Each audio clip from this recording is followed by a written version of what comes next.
Of school superintendents across Florida. And tonight, I-Team investigator Katie Legrone exposing the brain drain facing many school districts and what education insiders are now revealing about politics driving the exit.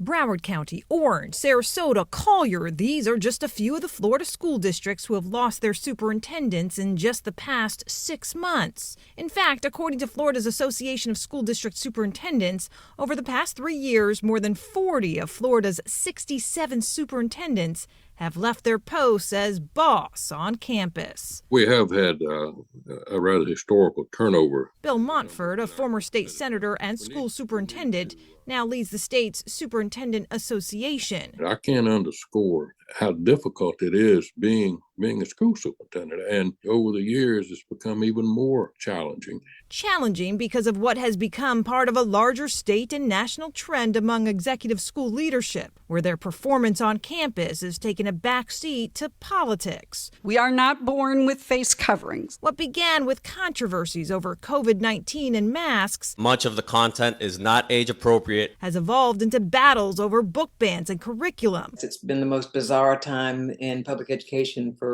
several years. Former Orange County Superintendent Dr. Barbara Jenkins just retired this past December after more than 10 years as head of one of the state's largest school districts. The level of stress is beyond what they've ever experienced before. And it's a combination of things. It goes through to the pandemic and into school violence. Then it covers issues around materials and which books should be allowed on library shelves. While Jenkins' exit was without controversy, pre-planned under the state's retirement program, several Florida superintendents, including in Sarasota, Broward, and Brevard counties, recently left after being booted out or encouraged to resign by a new wave of conservative school board members. We have so many people that are just frustrated and want to reset and focus on education, and that's what we're going to get. The injection of partisan politics in Florida classrooms, Jenkins fears, could have a lasting impact. What I worry about is that we will frighten off some really talented young cabinet level individuals who should be the next wave of superintendents. I look forward to their such bright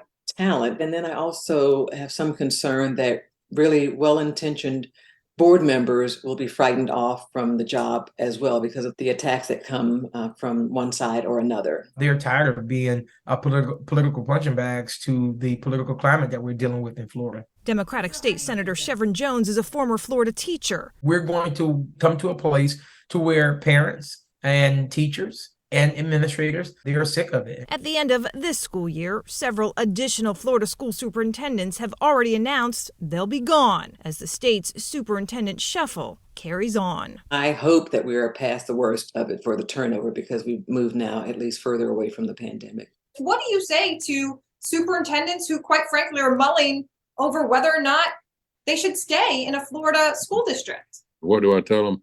Hang in there, regardless of what Tallahatchie does. Let's do our very best to provide for those children. I'm I-Team investigator Katie Legrone, taking action for you.